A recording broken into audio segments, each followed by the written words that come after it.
আর দুনিয়া ওয়াল আখিরা হাদিসের শব্দ আছে জালতু লাহুমুদ দুনিয়া ওয়াল আখিরা। আল্লাহ বলে আমি মানুষকে দুনিয়াও দিলাম আখিরাতও দিলাম। যে মানুষটাকে আখিরাত দিলেন, সমগ্র সৃষ্টি যে মানুষটার অধীন করলেন, হুয়াল্লাযী সাখখারা লাকুম কুল্লা শাই, সব কিছু আমাদের অধীন করলেন, ফেরেশতাদেরকে পর্যন্ত আমাদের সেবায় নিয়োজিত করলেন। যে আল্লাহ 24 ঘন্টা আমাদেরকে সুরক্ষিত করেন। আজ পর্যন্ত দুনিয়ায় হাজারো জিনিসের অভাব ঘটছে, কিন্তু এই দুনিয়া আজ পর্যন্ত যেদিন তৈরি হয়েছে ওই দিন থেকে আজ পর্যন্ত বিজ্ঞান এই তথ্য বাহির করতে পারবে না যে এক দিনের জন্য এই দুনিয়া 1 মিনিটের জন্য অক্সিজেনের লোডশেডিং ছিল। কি ছিল নাকি? আচ্ছা, হইলে কি হবে? 1 মিনিটের লোডশেডিং হোক না অক্সিজেনের, কি হবে? মরে যাবেন। সত্য। এই যুবকরাও জানে, এই মহল্লায় যারা বাস করে তারাও জানে, হ্যাঁ সবাই মারা যাবে। যদি এটা আমি বুঝি, তাহলে আমি আমাকে প্রশ্ন করি, আমি আল্লাহর গুণগান কতটুকু গাই? কতটুকু গাওয়া ছিল দরকার ছিল, কতটুকু গাই? এইখানে তো হুজুর ছাড়া যারা সাধারণ বসে আসি, বলেন ডেলি 200 বার আল্লাহ আল্লাহ বলায় অভ্যস্ত কয়জন? যে আমি ডেলি 200 বার আল্লাহ আল্লাহ বলি, এটা আমার অভ্যাস। এরকম অভ্যস্ত কয়জন? আমার লাউড স্পিকারের আওয়াজ যতদূর যায়, কেউ আমার কাছে চিঠি লেখা পাঠাক, দেখি কয়জন পাঠাইতে পারে, কাগজে লেখা পাঠাক যে আমি অভ্যস্ত। অথচ 24 ঘন্টা তো আল্লাহর অক্সিজেন নেই, ঠিক না? না নেই না? কতটুকু নেন এটা জানেন না? এটাও জানি না। শুধু নেওয়ার দরকার নিতেছি, ছাড়ার দরকার ছাড়তেছি, ঠিক না? এই জন্যই তো কোরআন বলছে আম্মা বিনিআমাতি রাব্বিকা ফাহাদ্দিস। আল্লাহর নেয়ামত নিয়ে মাঝে মাঝে ভাইব, বিবেকের পর্দা খুলবে, বিবেকের দরজা খুলে যাবে। যুবককে যৌবনের কুয়াশা আচ্ছন্ন করে ফেলছে, মালদারকে বাড়িওয়ালাকে বাড়ির কুয়াশা আচ্ছন্ন করছে, পয়সাওয়ালাকে পয়সার কুয়াশা আচ্ছন্ন করছে, শিক্ষিতকে শিক্ষার কুয়াশায় আচ্ছন্ন করছে। সব আমরা কুয়াশার ভিতরে আচ্ছন্ন। এই জন্যই আল্লাহ বলতেছেন হ্যাঁ হ্যাঁ হ্যাঁ পাবো।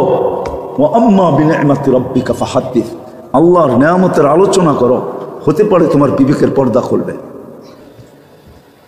ওইখানে যে পৌঁছবো যেটা বুঝাইতে চাইতেছে, ডেলি 550 লিটার অক্সিজেন নেই, ডেলি 550 লিটার। কত লিটার? 550 লিটার কতটুকু হয়? 2 লিটার বোতলে বললেই পুরা হয়ে যাবে, ঠিক না? হ্যাঁ, 550 লিটার, 550 লিটার ডেলি নেই। যুবক তরঙ্গে দৌড়াও, তাই না? যৌবনের তরঙ্গে ভাসো, রাগ হও না, তোমাদের পায়ে হাত রাখি। মা বোনদেরকে বলতেছি, আমরা সবাই সুস্থতার তরঙ্গে ভাসতেছি, তাই না? আপনাকে আমাকে সুস্থ রাখার জন্য ডেলি আল্লাহ কুদরত দিয়া, আল্লাহর কুদরতি প্রযুক্তি দিয়া ফেরেশতার মাধ্যমে 36 বার ডায়ালিসিস করেন। 36 বার। কতবার?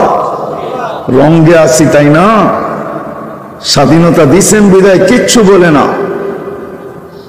যদি স্বাধীনতা না দিতেন তাহলে এক ধারায় চালাইতো, এক ধারা।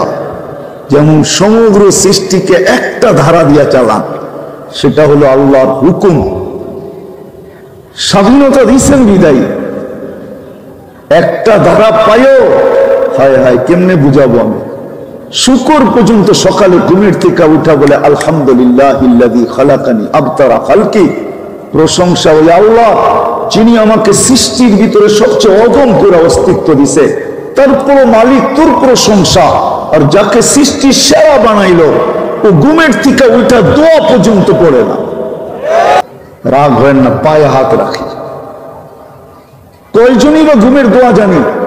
ঘুমের থেকে উঠার দোয়া আলহামদুলিল্লাহিল্লাযী আহইয়ানা বা'দা মা আমাতানা ওয়া ইলাইহিন নুশুর। কয়জন এতটুকু দোয়া জানি? ও যুবক, তুমি মোবাইলের মাস্টার হয়ে গেছো। ইন্টারনেট যেটা খুঁজা বাহির করতে না পারে তুমি খুঁজা বাহির করতে পারো। গুগল যেখানে না পৌঁছতে পারে তুমি ওইখানে পৌঁছতে পারো। আর এই 3 শব্দের দোয়া তুমি শিখতে পারো না, ইহসান মানো আল্লাহ, যে আল্লাহ এখনো তাকায় তাকায় দেখতেছে, কিছু করে না। নাইলে আল্লাহর একটা ধমকি আছে, ঘোষণা আছে, শাবাব লা ইয়াক্তারুকা শাবাবুকা, যুবক যৌবন যেন তোকে বেশি ধোঁকায় না ঢালে, বেশি বিমুখ না করে, বেশি মাতাল না করে, বেশি উতাল না করে। কাম মিন শাব সাবাকাকা ইলাল মাউত, হতে পারে আমি নারাজ হব আর তোকে যৌবন সহ কবরের কোলে শোয়ায় দেব। হায় হায় হায় হায়, কত যুবকই তো সকাল বেলা বুক ভরা আশা, চোখ ভরা স্বপ্ন, নিজেকে সাজায়া গাজায়া, যেদিন পদ্মা ব্রিজ উদ্বোধন হয়েছে আর যুবক বাইক অ্যাক্সিডেন্টে মারা গেছে, ও কি নিজেকে কম সাজায়া বাহির করছিল নাকি? না ওর মনে কম আশা ছিল, না চোখে কম স্বপ্ন ছিল? ও তো ভাবছিল 18 কোটি মানুষকে আজকে তাক লাগায় দিব, আমি বাইকে পদ্মা অতিক্রম করব, আমার মাথায় বাঁধা ক্যামেরা পুরাটাকে ক্যামেরা বদ্ধ করবে, আর আমি এটা ফেসবুক আর অনলাইনে ছেড়া দিব, গুগলে ছেড়া দিব, সারা দুনিয়াকে তাক লাগায় দিব। ওর কি জানা ছিল যে প্রতিমধ্যে মালাকুল মউত ওর অপেক্ষা করতেছিল? যা হোক, আমি শেষ জায়গায় চলে আসছি। আমি বুঝাইতে চাইতেছি, কারো বিরোধিতা করতে চাইতেছি না। যে মানুষটাকে সবকিছু দিলেন, স্বাধীনতা দিলেন, সমগ্র সৃষ্টি যার অধীন করলেন, ও যুবক, ডেলি যদি পার লিটারে 1 টাকা দিতে হইতো, তাহলে 550 টাকা ডেলি শুধু শ্বাসের জন্য দিতে হইতো। পার ডায়ালিসিসে যদি 100 টাকা দিতে হইতো, তাহলে ডেলি 3600 টাকা শুধু 36 বার ডায়ালিসিসের জন্য দিতে হইতো। যে দিলে তুমি সুস্থ থাকবে, নাইলে তুমি বিছনায় পড়া থাকবে। ডেলি 1,60,000 বার শ্বাস প্রশ্বাস নেই, যদি পার শ্বাসে 1 পয়সা আল্লাহ নির্ধারিত করত, তো ডেলি 1600 টাকা বিল দিতে হতো। বাকি নেয়ামত বাদই দিলাম। খাই সুবহানাল্লাহ উচ্চারণ করতে দেরি, সৌরজগতের অর্ধেক জায়গা নেকি দিয়া ভরতে দেরি হয় না। যদি তার সাথে আলহামদুলিল্লাহ যোগ করা হয়, তাহলে পুরা সৌরজগৎটা নেকি দিয়া ভরা যায়। লা ইলাহা ইল্লাল্লাহ উচ্চারণ করতে দেরি, মিজানের পাল্লা ভরতে দেরি হয় না। আপনি আবার ভাইবেন না মিজানের পাল্লাটা অনেক ছোট, ঠিক না? হাদিসে এটাই পাওয়া যায়, সমগ্র সৃষ্টি ওটার ভিতরে রাখলেও একটা ডিমের সমান হবে, ডিমের সমান। কিছু জিনিস কর্ম আছে করতে দেরি, ফেরেশতা আমার অনুগত্য হইতে দেরি হয় না। মসজিদে যে বাউজু বসা থাকতে দেরি, ডাইন দিকে এক ফেরেশতা আইসা আমার জন্য হাত উঠায়া দোয়া করতে দেরি করে না। একজন ডাইন দিকেরটা বলে আল্লাহুম্মা গফিরলা, আল্লাহ মসজিদে বসে মাফ করে দেন না। আরেকটা বলে আল্লাহুম্মা রহম আলাই, আল্লাহ এর উপরে দয়ার ভান্ডার, দয়ার দরজা খুলে দেন না। কেননা মসজিদে বসছে, আপনার ঘরে বসছে, তারপরও যদি দরজা না খোলেন তো খুলবেন কবে? আরেকটা নামাজ লিখতে থাকে যতক্ষণ মসজিদে বসা থাকে। ওলামারা বলে মাগরিবের পরে সূরা হাসর, হায় হায় 3 আয়াত পড়তে দেরি, ফজরের পরে এক সিস্টেমে পড়তে দেরি। 70,000 ফেরেশতা মাগরিব পর্যন্ত, মাগরিবে করলে ফজর পর্যন্ত তার পক্ষ হয়ে আল্লাহর কাছে মাপ চাইতে দেরি করে না। অথচ সৃষ্টি 24 ঘন্টা গুনগান গায়, কোনো বিনিময় নেই। স্বাধীনতা বলতে নাই, তারপরও 24 ঘন্টায় গুনগানে রত। কেননা এক দ্বারায় পরিচালিত। আপনার আমি এক দ্বারায় পরিচালিত না। আপনাকে আমাকে স্বাধীনতা দিছেন, এই জন্যই আমি আসল জায়গায় চলে আসছি। এই জন্যই মানুষকে বুঝাইতে হয়, নাইলে মানুষকে বুঝাইতে হতো না। এই জন্যই মানুষকে ডাকতে হয়, এই জন্যই আজান মানুষকে ডাকে, আলেম ওলামা মানুষকে বুঝায়, আল্লাহওয়ালারা মানুষকে ধরা ধরা বুঝায়, তাবলিগওয়ালারা ঘরে চায়া চায়া বুঝায়। এই জন্যই মানুষকে বুঝাইতে হয়, নাইলে বুঝানোর প্রয়োজন ছিল না। যদি লেগাম না লাগাইলে, স্বাধীনতা পায়া যদি উঠতে শুরু করলে, হারাইতে শুরু করলে, তাহলে জীবন কিন্তু ছোট কেটে যাবে। কেটা যাবে, শুধু কেটা গেলে চলবে না, আল্লাহর কাছে পৌঁছতেই হবে, বাঁচার কোনো সুযোগ নাই, থাকার কোনো সুযোগ নাই।